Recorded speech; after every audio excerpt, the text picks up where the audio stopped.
बूढ़ी अम्मा ने बताया, अगर पत्नी मायके से ये 3 चीजें लाती है तो पति हो जाता है बर्बाद।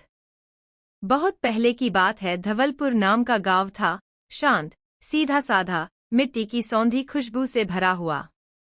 वहीं गांव के आखिरी छोर पर एक पुरानी नीम के पेड़ के नीचे बनी कच्ची सी झोपड़ी में रहती थी बूढ़ी अम्मा। उसका चेहरा झुर्रियों से भरा था, पर आंखें जैसे जीवन का हर सच पढ़ चुकी थीं, जिनके पास सास बहू के झगड़ों से लेकर पति पत्नी की तकरारों तक हर सवाल का कोई न कोई सीधा जवाब होता। गांव की औरतें रोज शाम को उस नीम के नीचे इकट्ठा होती थीं, कोई परामर्श लेने, कोई दुख बताने, तो कोई बस अम्मा की बातें सुनने। उसी गांव में ब्याह कराई थी शांति।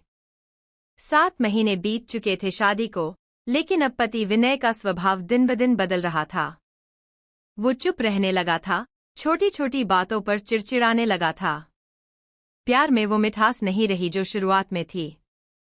शांति परेशान थी, आखिर मैंने ऐसा क्या किया जो सब कुछ धीरे धीरे बर्बाद हो रहा है।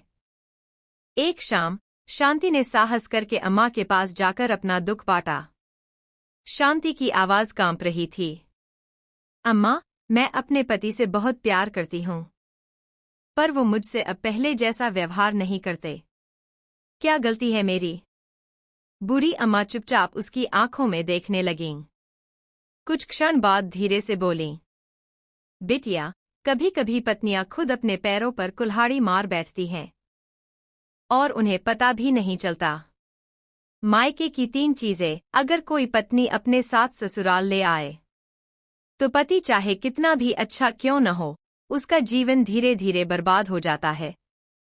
शांति चौंक गई। कौन सी 3 चीजें अम्मा? अम्मा ने गहरी सांस ली और बोलीं, सुन बिटिया, मैं तुझे एक सच्ची कहानी सुनाती हूँ। 3 अलग अलग बहुओं की 3 गलतियां और एक जैसा अंजाम, बर्बादी। पहली चीज, मैं कभी झुकूंगी नहीं। अम्मा ने कहना शुरू किया, बिटिया, ये कहानी है सुधा की, एक पढ़ी लिखी, तेज और आत्मनिर्भर लड़की। उसके माँ बाप ने उसे बचपन से यही सिखाया, बेटी, चाहे जो हो जाए, पति के सामने कभी मत झुकना, वरना जिंदगी भर दबती रहोगी। सुधा की परवरिश में आत्मगौरव था, लेकिन साथ ही एक ऐसा अहंकार भी पल गया था जो प्यार में भी जीत हार देखता था। शादी हुई उसकी राकेश से, एक सुलझा हुआ, शांत स्वभाव का युवक। शुरुआती दिन अच्छे बीते, लेकिन धीरे धीरे घर की हर छोटी बड़ी बात पर बहस शुरू होने लगी। राकेश कहता, सुधा, चलो आज माँ के साथ मंदिर चलते हैं। सुधा जवाब देती, क्यों? हर बार आपकी माँ के हिसाब से ही क्यों चले? मेरे भी तो विचार हैं। फिर चाहे रसोई का स्वाद हो या परिजनों के साथ बैठना, हर बात में सुधार करने की कोशिश, हर निर्णय में खुद की राय थोपना। और जब कोई विरोध करे तो गुस्सा और ताने। सुधा के लिए यह उसका अधिकार था, पर राकेश के लिए यह मानसिक थकान बन गया। रातों को वह करवटें बदलता, सोचता, क्या यही शादी है, जहां हर बात पर साबित करना पड़े कि मैं भी कुछ हूं? धीरे धीरे राकेश बात करना कम करने लगा। पहले जो मुस्कुराता था, अब अक्सर चुप रहता। उसने सुधा से बातें बंद नहीं कीं, पर मन से दूर हो गया। एक दिन सुधा ने शिकायत की, तुम मुझसे अब प्यार नहीं करते, बातें नहीं करते, दूर दूर क्यों रहते हो? राकेश का जवाब सिर्फ इतना था, प्यार तब पनपता है जब दोनों साथ चलें।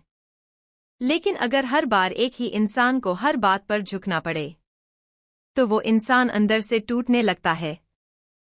सुधा, मैं तुम्हें थकाने नहीं चाहता, लेकिन अब मैं खुद बहुत थक चुका हूं। अम्मा ने लंबी सांस ली और शांति से बोली, देखा बिटिया, जब पत्नी मायके से हावी होने की सोच लेकर आती है, मैं नहीं झुकूंगी कि जिद लेकर आती है, तो उसका पति हर रोज अंदर से मरता है।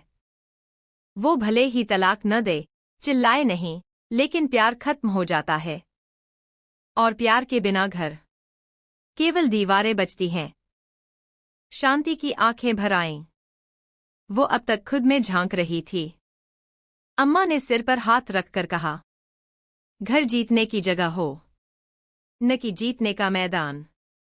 जो पत्नी इसे युद्ध बना देती है, उसका पति धीरे धीरे बर्बाद हो जाता है, मन से, आत्मा से और रिश्ते से। दूसरी बात, मेरे मायके में ऐसा नहीं होता। अम्मा ने एक गिलास पानी पिया और फिर कहना शुरू किया, बिटिया, अब सुन दूसरी कहानी। ये कहानी है प्रिया की। पढ़ी लिखी, सुंदर, समझदार, लेकिन एक ऐसी आदत के साथ जो हर दिन उसके रिश्ते को खोखला करती रही, हर बात पर मायके की तुलना। प्रिया की शादी हुई थी अभय से, एक मेहनती, मध्यम वर्गीय युवक जो अपने छोटे से परिवार में माता पिता और एक छोटी बहन के साथ रहता था। अभय के घर में दिखावे की चकाचौंध नहीं थी, लेकिन सच्चाई और आत्मीयता थी। शादी के शुरुआती दिनों में सब ठीक चला, लेकिन धीरे धीरे प्रिया की एक बात घर के हर सदस्य को चुभने लगी। वो हर छोटी बात पर कहती, मेरे पापा तो ऐसे नहीं बोलते थे, मेरे मायके में तो ये सब नौकर करते थे, मेरी मम्मी तो हमेशा मेरे लिए नई चीजें खरीदती थीं, मेरे घर में सब मुझे पूछकर खाना बनाते थे। अभय शुरू में मुस्कुरा देता था, पर अंदर से चोट खाता था।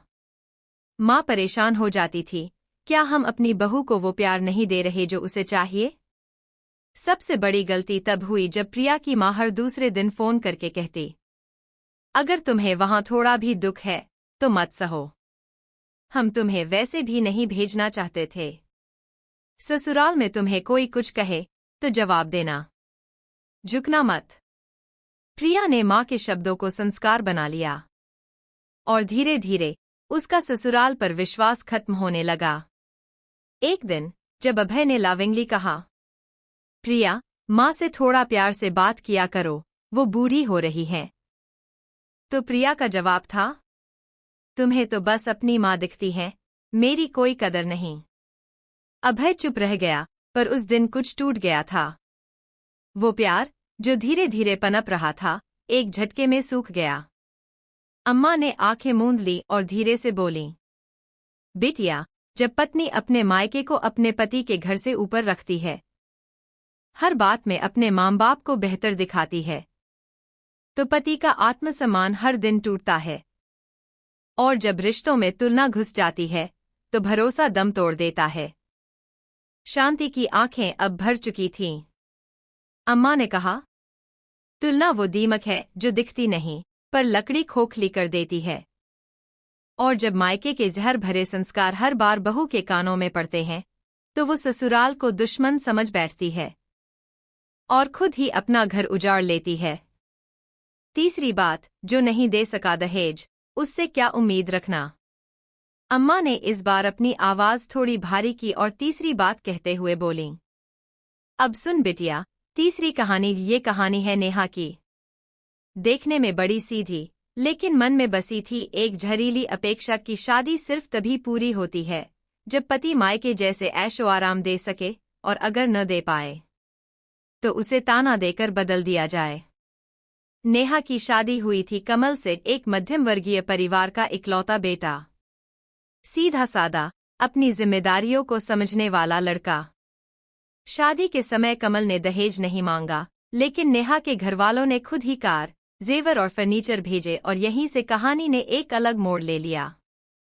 शादी के कुछ महीनों तक सब ठीक रहा, लेकिन जब नेहा की सहेलियों की शादियों में महंगे मोबाइल, विदेश यात्राएं, डिजाइनर कपड़े और ब्रांडेड जिंदगी की बातें आईं, तो वो अक्सर कमल को उलाहना देने लगी, तुमने तो शादी करके मेरी किस्मत ही खराब कर दी। मेरे पापा होते तो अब तक मुझे गाड़ी दिला देते। तुम मुझसे प्यार करते हो तो मेरे लिए सोने की चूड़ी क्यों नहीं ला सकते? कमल ने बहुत समझाने की कोशिश की। नेहा, मेरी आमदनी सीमित है, मैं चाहता हूं कि धीरे धीरे सब दूं, पर पहले घर का खर्च, माता पिता की दवा और ईएमआई पूरी कर लूं। लेकिन नेहा के लिए धीरे धीरे एक अस्वीकार्य शब्द था। वो रोज मायके फोन करती और माँ कहती, तूने तो अपनी पढ़ाई बर्बाद कर दी ऐसे घर में आकर। छोड़ दे, आजकल की लड़कियां तलाक लेने से नहीं डरतीं। नेहा के लालच ने कमल को इतना तोड़ दिया कि उसने उधार लेकर नेहा को गहने दिलवाए, पर फिर वो कर्ज में डूबता चला गया। काम में मन नहीं लगता, घर में तनाव बना रहता। एक दिन जब कमल ने थक कर कहा, नेहा, अगर तुम्हें इतना ही दुख है मुझसे शादी करने का, तो आजाद हो। नेहा ने बिना एक पल रुके जवाब दिया, हाँ, शायद यही ठीक है। शादी टूटी और कमल कई सालों तक उबर नहीं सका। अम्मा ने आंखें झुका ली और बोलीं, बिटिया, जब पत्नी मायके से संपत्ति की भूख, दिखावे की आदत और मन में मैं कम में नहीं रहूंगी जैसी सोच लेकर आती है, तो वो पति को केवल एक बैंक समझती है, भावनाओं का नहीं, पैसों का। और जब पत्नी अपने पति को कभी पूरा न कर सकने वाली उम्मीदों के बोझ से दबा देती है, तो उसका अंत बर्बादी में होता है, आत्मा से, शरीर से और कई बार जीवन से भी। अम्मा ने शांति के सिर पर हाथ फेरते हुए कहा, बिटिया, बहू अगर मायके से ये 3 चीजें लेकर आती है, हावी होने की जिद, तुलना और परायापन, संपत्ति और लालच की भूख, तो वो चाहे अनजाने में ही सही अपने पति का घर उजाड़ देती है। पति की बर्बादी सिर्फ तलाक से नहीं होती, कई बार वह जिंदा रहकर भी खत्म हो जाता है।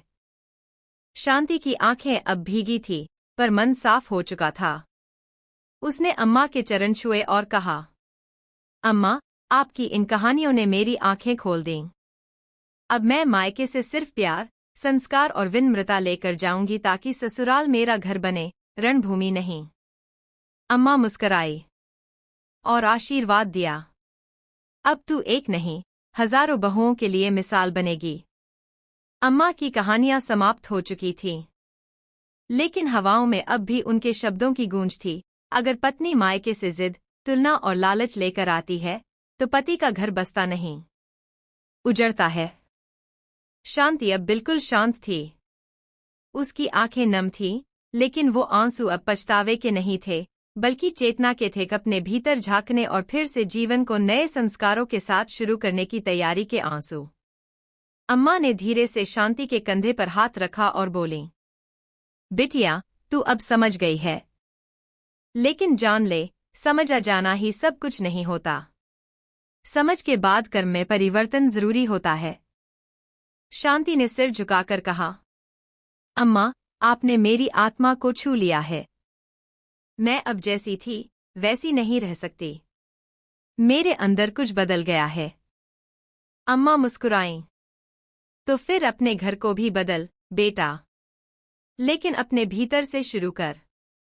तू चाहे तो घर को स्वर्ग बना सकती है, और चाहे तो रणभूमि भी। कुछ दिन बाद शांति अब मायके लौट चुकी थी, पर अब की बार वो ससुराल छोड़कर भागने वाली नहीं थी, बल्कि सीखने और बदलाव की तैयारी में थी। घर लौटते ही उसने सबसे पहले अपनी माँ से कहा, माँ, अब मुझे तुम्हारे अनुभवों से ज्यादा जरूरत अपने ससुराल के रिश्तों को समझने की है। वहाँ की समस्याएं यहाँ की तरह हल नहीं हो सकती। माँ चौंक गई, लेकिन शांति की आंखों में पहले जैसी शिकायत नहीं, बल्कि परिपक्वता देखकर चुप रह गईं। शांति ने पहला कदम उठाया। पति अमित को एक लंबा पत्र लिखा, जिसमें उसने पहली बार खुद की गलतियों को स्वीकार किया, मायके की तुलना, जिद और लालच के पीछे छिपे अपने रवैये को उजागर किया। पत्र में उसने लिखा, मैं समझ गई हूं कि पति सिर्फ एक जिम्मेदारी नहीं, एक साझेदारी है। और अगर पत्नी हर बात में मायके का तराजू लेकर चले, तो ससुराल कभी उसका घर नहीं बन सकता।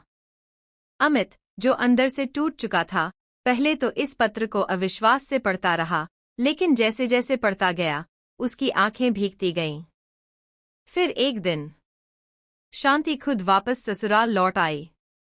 हाथ में फूलों का गुलदस्ता नहीं था, नहीं सोने की चूड़ियां, लेकिन चेहरे पर एक आत्मविश्वास था, सच्चे बदलाव का। सास रसोई में थी। शांति ने उनके पैर छुए और धीरे से कहा, माँ, अब आपकी बहू नहीं, आपकी बेटी बनकर रहना चाहती हूँ। सास की आंखों से भी आंसू बह निकले, वो आंसू जिन्हें कोई शब्द बयान नहीं कर सकता।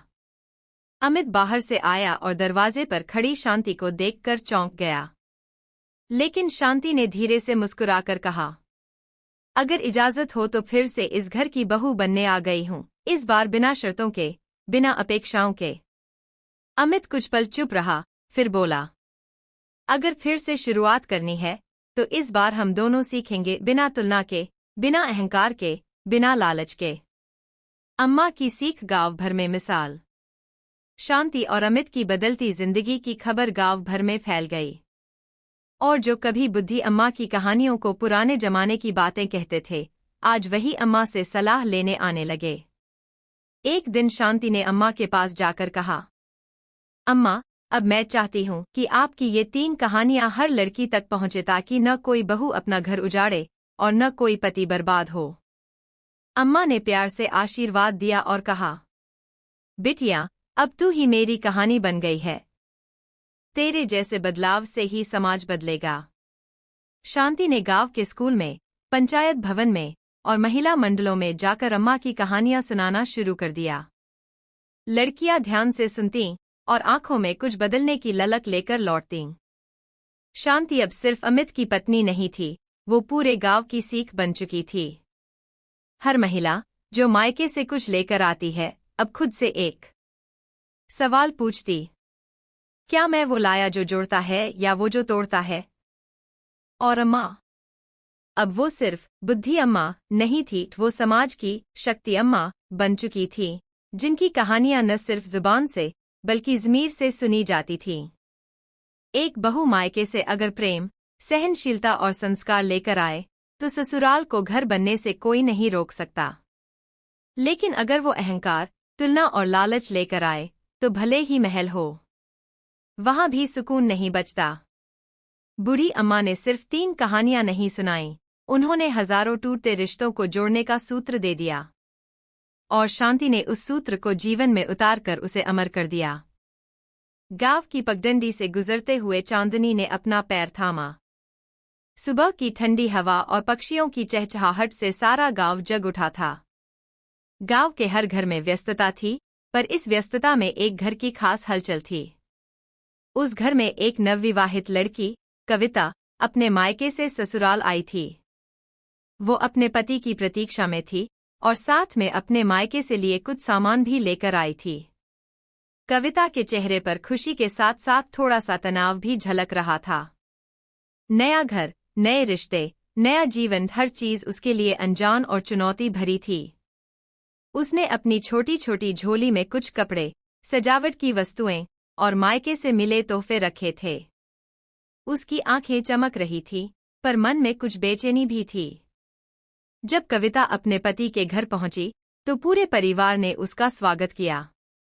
परंतु कुछ दिन बीतते ही कविता को एहसास हुआ कि घर में खुशियां उतनी नहीं हैं जितनी मायके में थीं। ससुराल में रिश्ते और बातों में कुछ ऐसा था जो उसे अंदर से परेशान कर रहा था। वह इस भाव को अपने दिल में छुपाए रखती, लेकिन धीरे धीरे उसकी बातें और व्यवहार उसके पति और परिवार को प्रभावित करने लगे।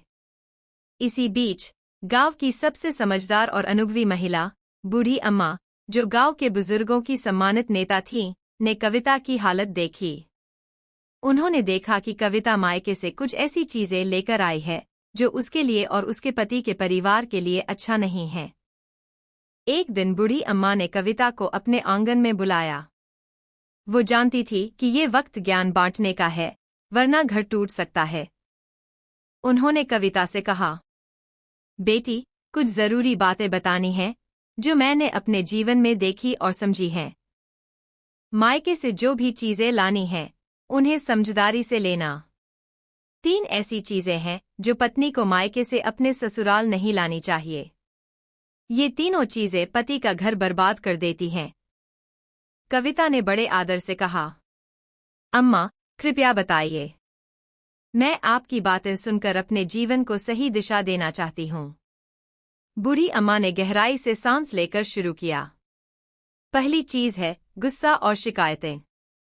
जब तुम मायके से आती हो तो अक्सर अपने दिल में जो भी दुख, क्रोध या शिकायतें होती हैं, वो तुम्हारे साथ आ जाती हैं। ये गुस्सा और शिकायतें घर में दरारें डालती हैं। कविता ने धीरे से कहा, अम्मा, मैं समझ रही हूँ।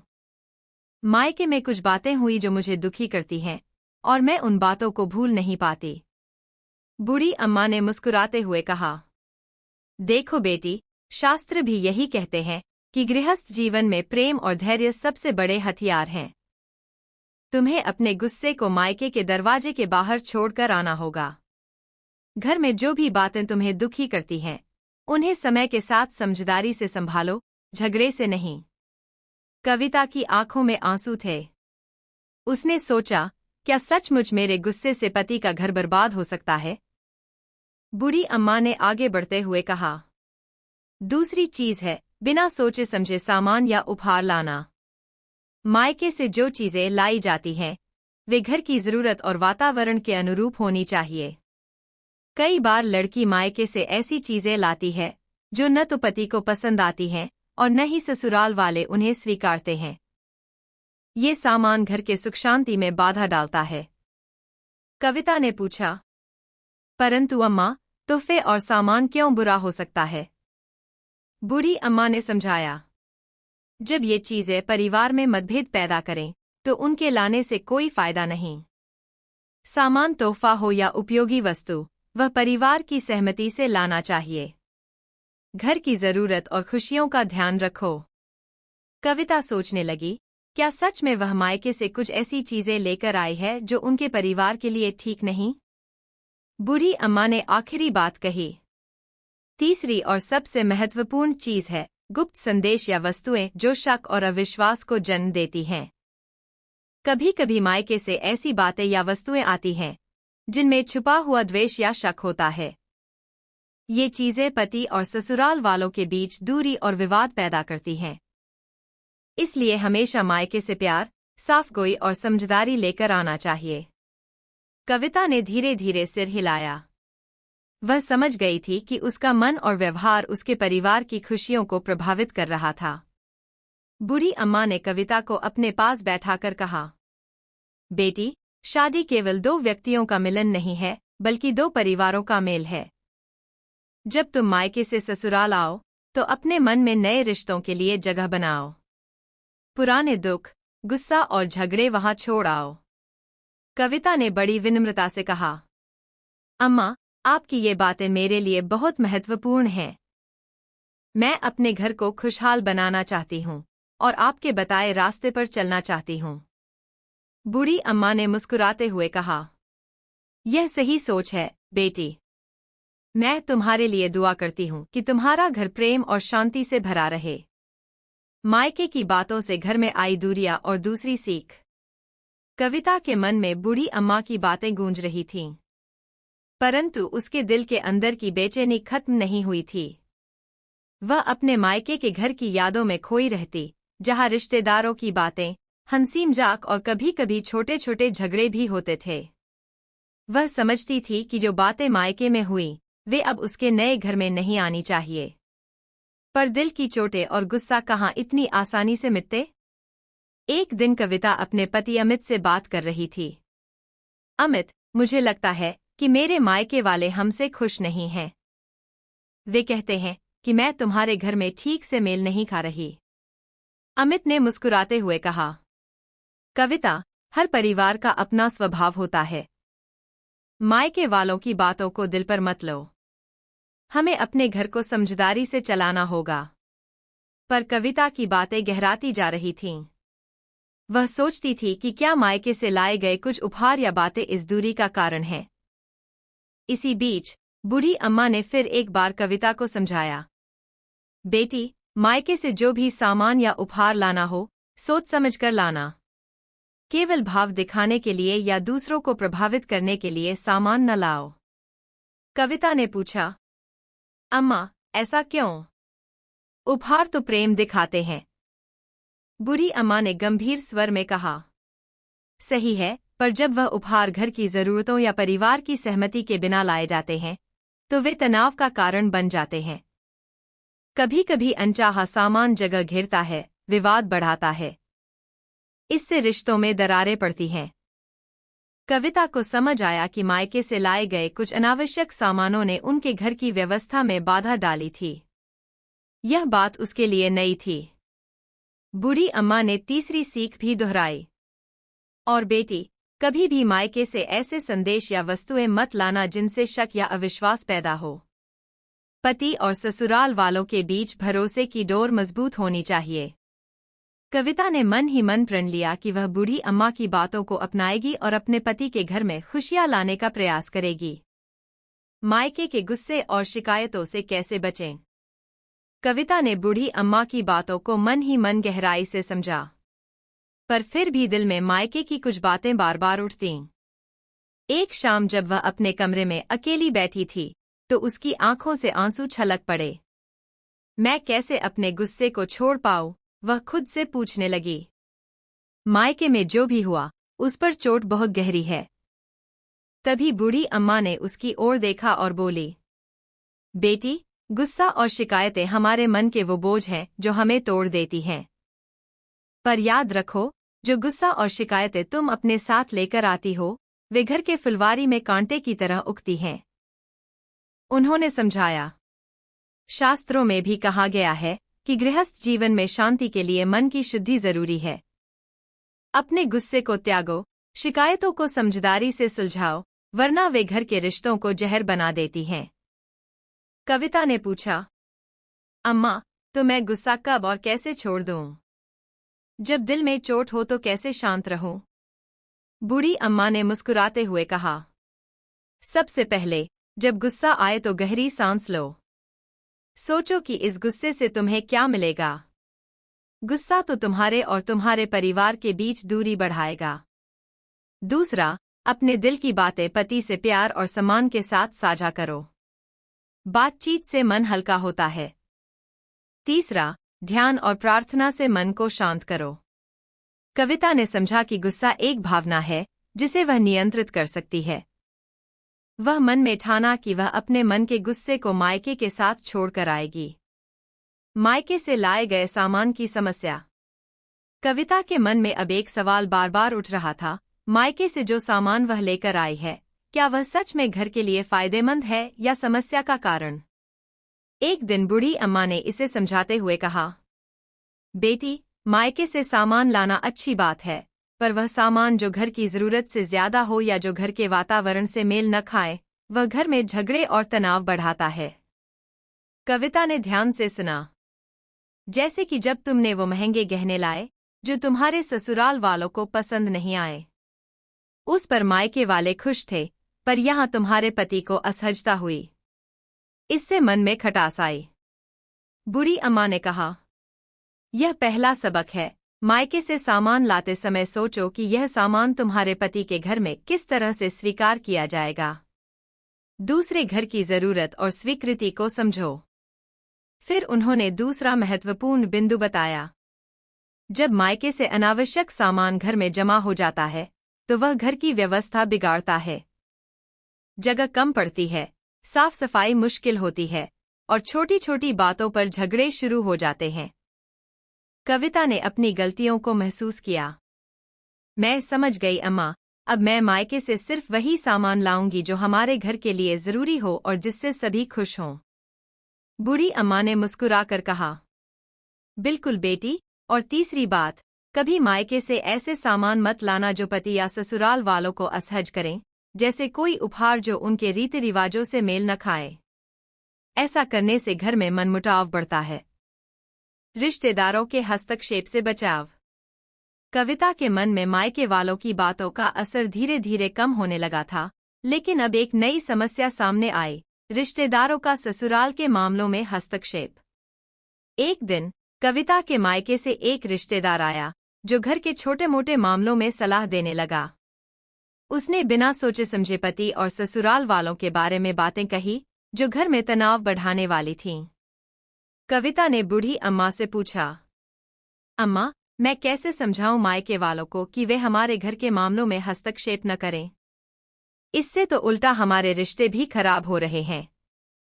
बूढ़ी अम्मा ने गंभीरता से कहा, बेटी, मायके वाले तुम्हारे भले चाहने वाले हैं, पर उनकी सलाह और हस्तक्षेप हमेशा सही नहीं होती। रिश्तों में दूरी तब आती है जब दूसरे लोग घर के निजी मामलों में दखल देने लगते हैं। उन्होंने समझाया, अपने मायके वालों को प्यार से समझाओ कि तुम अपने पति के साथ मिलकर अपने घर को संभालना चाहती हो। उनसे आग्रह करो कि वे बिना बुलाए सलाह देने से बचें। इससे तुम्हारे और तुम्हारे पति के बीच विश्वास और सम्मान बढ़ेगा। कविता ने महसूस किया कि परिवार में शांति बनाए रखने के लिए मायके और ससुराल के बीच संतुलन जरूरी है। बूढ़ी अम्मा की बातों ने उसे यह सिखाया कि अपने रिश्तों की रक्षा के लिए सीमाएं तय करना भी जरूरी है। पति पत्नी के संवाद और समझदारी घर की खुशहाली की कुंजी। कुछ दिनों बाद कविता ने बूढ़ी अम्मा की सलाह को अपनाते हुए अपने पति अमित से खुलकर बातचीत की। अमित, उसने कहा, मुझे समझ आ रहा है कि हमें एक दूसरे के विचारों का सम्मान करना चाहिए। मायके से लाई गई चीजें या मेरी भावनाएं अगर तुम्हें तकलीफ देती हैं, तो हमें खुलकर बात करनी चाहिए। अमित ने मुस्कुराते हुए जवाब दिया। कविता, मैं भी चाहता हूं कि हमारा घर खुशहाल रहे। हम दोनों को एक दूसरे की बात सुननी होगी और समझदारी से काम लेना होगा। बूढ़ी अम्मा ने भी बीच में कहा, बेटा बेटी, घर का सुख आपसी संवाद और समझदारी से बनता है। हर छोटी बात को बड़े दिल से लेना और अपने मन की बात बिना डर के सामने रखना ही रिश्तों को मजबूत करता है। कविता और अमित ने मिलकर तय किया कि वे हर महीने एक दूसरे के साथ बैठकर अपने दिल की बातें शेयर करेंगे। इससे घर में तनाव कम हुआ और प्यार बढ़ा। समझदारी से बनता है घर खुशहाल। समय बीतता गया और कविता ने बूढ़ी अम्मा की सभी नसीहतों को अपने जीवन में उतार लिया। वह मायके के गुस्से, अनावश्यक सामान और रिश्तेदारों के हस्तक्षेप को अपने दिल से दूर कर चुकी थी। पति अमित के साथ उनका संवाद और समझदारी पहले से कहीं बेहतर हो गई थी। एक दिन बूढ़ी अम्मा ने कविता को गोदी में बैठाकर कहा, बेटी, जीवन में सुख शांति तभी आती है जब हम समझदारी से रिश्तों को निभाते हैं। मायके से जो 3 चीजें तुमने नहीं लाई, गुस्सा, अनावश्यक सामान और बिना जरूरत का हस्तक्षेप, उन्होंने तुम्हारे घर को बचा लिया। कविता ने मुस्कुराते हुए कहा, अम्मा, आपकी बातें मेरे जीवन का आधार बन गई हैं। अब मैं जानती हूं कि परिवार में प्रेम और सम्मान ही सबसे बड़ा धन है। बूढ़ी अम्मा ने हाथ पकड़कर कहा, याद रखना, बेटा या बेटी होने से बड़ा रिश्ता है समझदारी का। जो समझदारी से रिश्तों को निभाता है, वही सच्चा सुख पाता है। कविता ने आत्मविश्वास के साथ कहा, मैं वादा करती हूं कि मैं अपने परिवार को प्यार और सम्मान से संवारती रहूंगी। यह कहानी हमें सिखाती है कि मायके से गुस्सा, अनावश्यक सामान और रिश्तेदारों का हस्तक्षेप नहीं लाना चाहिए। समझदारी, संवाद और सम्मान से परिवार में शांति और खुशहाली बनी रहती है।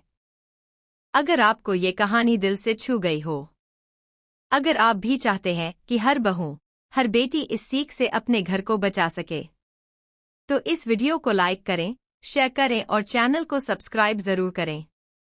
क्योंकि ऐसी कहानियां सिर्फ सुनी नहीं जाती, समाज को बदलने के लिए फैलाई जाती हैं।